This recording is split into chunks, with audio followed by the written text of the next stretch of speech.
अस्सलाम वालेकुम everyone, welcome back to my channel. तो आज हम कॉस्ट ऑफ कैपिटल के टॉपिक को डिस्कस करेंगे। पार्ट 1 में हमने डिस्कस किया था कॉस्ट ऑफ कैपिटल का ओवरऑल कॉन्सेप्ट, साथ ही साथ कॉस्ट ऑफ डेट और cost of preference shares with proper formulas और न्यूमेरिकल्स के साथ हमने देखा था। लेकिन कॉस्ट ऑफ कैपिटल सिर्फ डेट और प्रेफरेंस शेयर तक लिमिटेड नहीं रहता, बल्कि कंपनी का सबसे इम्पॉर्टेंट और सेंसिटिव सोर्स ऑफ फाइनेंस होता है इक्विटी, क्योंकि इक्विटी होल्डर्स कंपनी के रियल ओनर्स होते हैं। इसीलिए पार्ट 2 में हम लोग फोकस करेंगे मेनली इक्विटी की कॉस्ट पर। इस वीडियो में हम स्टेप बाय स्टेप समझेंगे कॉस्ट ऑफ इक्विटी क्या होता है, साथ ही साथ कॉस्ट ऑफ रिटेन्ड अर्निंग और cost of new common shares को भी हम समझेंगे। और इन तमाम कॉन्सेप्ट्स के फार्मूलाज और न्यूमेरिकल एग्जांपल्स भी हम डिटेल में डिस्कस करेंगे। और अगर आपने पार्ट 1 अभी तक नहीं देखा तो मैंने उसका लिंक डिस्क्रिप्शन बॉक्स में मेंशन कर दिया है, आप देख लीजिएगा। तो चलिए स्टार्ट करते हैं हम आज के टॉपिक को। तो चलिए अब हम कॉस्ट ऑफ कैपिटल के थर्ड कंपोनेंट को डिस्कस करते हैं, जो कि है कॉस्ट ऑफ इक्विटी। इक्विटी क्या होता है कि इक्विटी शेयर होल्डर से जो एक्सपेक्टेड रिटर्न होता है ताकि वो इन्वेस्ट कर सकें कंपनी के अंदर। इक्विटी बेसिकली जब आप शेयर इशू करते हैं तो उससे कुछ पैसा आपको इकट्ठा हो रहा होता है और उसको हम लोग अपना कैपिटल, वो हमारा कैपिटल बन जाता है। हम उसे अपने कैपिटल स्ट्रक्चर में इंक्लूड कर लेते हैं तो उस पर भी हमें कॉस्ट होती है। अब सवाल ये है कि उस पर कौन सी कॉस्ट बेयर करनी पड़ती है, क्योंकि उसका रिटर्न नहीं होता कि कितने पैसे देने हैं, डिसाइडेड नहीं होता और ना ही कोई फिक्स चीज़ होती है। तो कॉस्ट ऑफ इक्विटी जो हम कॉस्ट निकालेंगे तो हम क्या कर लेते हैं कि हम एक एक्सपेक्टेड कॉस्ट लगा लेते हैं। मतलब सपोज हम लोग किसी से एक्सपेक्टेशन लगा लेते हैं, उसी कॉस्ट को हम कॉस्ट ऑफ इक्विटी कह देते हैं और इसमें हम लोग शामिल कर देते हैं। बेसिकली एक्सपेक्टेड कॉस्ट जो है उसको हम लोग कॉस्ट ऑफ इक्विटी कहते हैं। फिर कॉस्ट ऑफ इक्विटी निकालने के लिए हमारे पास दो मेथड होते हैं, एक होता है विदाउट ग्रोथ मेथड एंड एक है हमारे पास with growth method. Without growth का मतलब है कि कोई ग्रोथ नहीं हो रही, या तो प्रेफरेंस शेयर वाला हिसाब हो गया है, मतलब कि जब ग्रोथ हो ही नहीं रही हर साल, मतलब फिक्स मिलेगा, कोई ग्रोथ नहीं है। नो फिक्स मेच्योरिटी डेट, इसकी फिक्स मेच्योरिटी डेट भी नहीं होती है। अगर हम फार्मूले की बात करें तो K e is equal to D1। D1 means dividend of the next year, कि अगले साल हमें क्या डिविडेंड मिलने वाला है, divided by P0। P0 means current market price of this stock. Same preferred stock की तरह इसका फार्मूला है और इसी तरह हम इसको सॉल्व करेंगे। विद ग्रोथ मतलब कि हर साल ग्रोथ भी आएगी, वेरिएबल होगी या कांस्टेंट होगी, दो तरह की ग्रोथ होती है ना, तो हम यहाँ पे कांस्टेंट ग्रोथ की बात कर रहे हैं, साथ उसके ग्रोथ आ जाएगा। फार्मूला हमारे पास विदाउट ग्रोथ की तरह सेम होगा, D1 डिवाइडेड बाय P0, बस हमारे पास ग्रोथ का एक एलिमेंट ऐड हो जाएगा। कॉस्ट ऑफ इक्विटी की एग्जांपल को हम देख लेते हैं।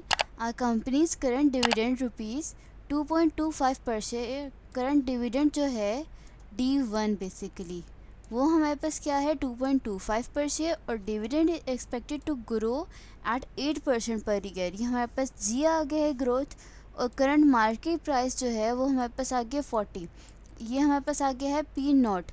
हम लोगों ने सिंपल फार्मूला के अंदर पुट कर देना है K e is equal to D1 divided by P0 plus G. D1 हमारे पास 2.25 मेंशन है और P0 हमारे पास क्या है 40 हम लोग डाल देंगे, प्लस 0.08 हमारे पास 8% ग्रोथ रेट है। इसको हम सॉल्व करेंगे, हमारे पास कॉस्ट ऑफ इक्विटी आ जाएगा 13.6%। अब fourth component cost of capital का हमारे पास है cost of retained earnings. Retained earnings क्या होती है? Retained earnings are the profits kept in the business instead of paying them out as dividends. Retained earning वो होती है जो फर्म ने एक बिजनेस रन किया है, उसमें से कुछ पैसा अर्न किया है, उस पैसे को टैक्स पे करने के बाद सब शेयर होल्डर्स को डिवाइड करने के पास पैसा रिटेन कर लिया गया है। मींस के उस पैसे को सेव कर लिया गया है। वो पैसा ना तो प्रेफर्ड डिविडेंड्स का है, वो किसका है, वो बेसिकली कॉमन स्टॉक होल्डर्स का पैसा है। तो कंपनी ने उसको अपने पास सेव करके रख लिया है। बेसिकली अगर कंपनी न्यू बनी हुई है तो हम लोग उस रिटेन्ड अर्निंग को यूज़ नहीं कर सकते, लेकिन अगर पुरानी है तो हमारे पास वो सेफ पड़ा हुआ होगा पुराना, तो हम उस अर्निंग को यूज़ करके न्यू प्रोजेक्ट्स में लगा सकते हैं। तो कंपनी क्या करती है कि कुछ पैसा रिटेन कर लेती है। इट मीन्स के cost of equity cost of retained earning हो जाती है, मतलब कि दोनों सेम हो जाती हैं।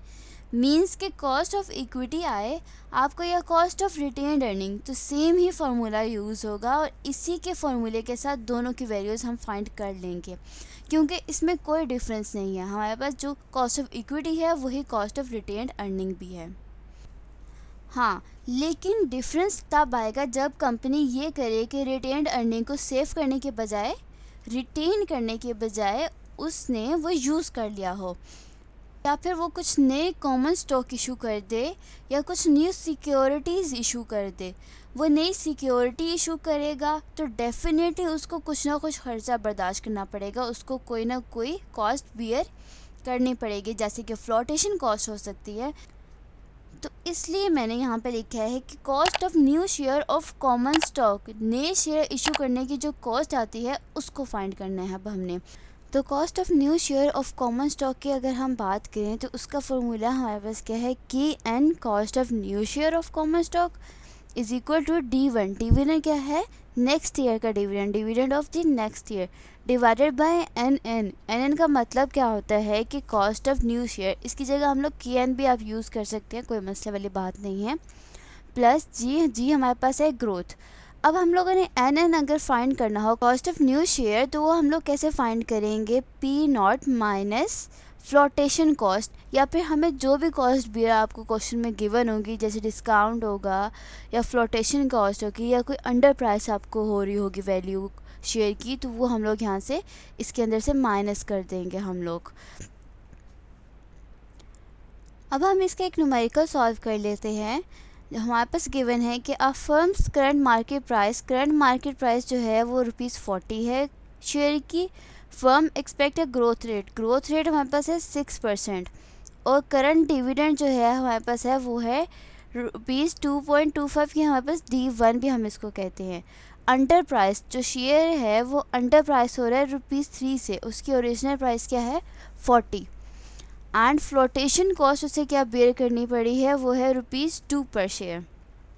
फॉर्मूला हमारे पास क्या है, K n cost of new share is equal to D1 में हम लोग पुट करेंगे ये करंट डिविडेंड की वैल्यू, करंट स्टॉक की value 2.25 divided by P0 minus flotation cost. P0 हमारे पास क्या है, जो मार्केट प्राइस होती है हमारे पास, उसको हम लोग P0 कहेंगे, वो है हमारे पास ₹40 माइनस,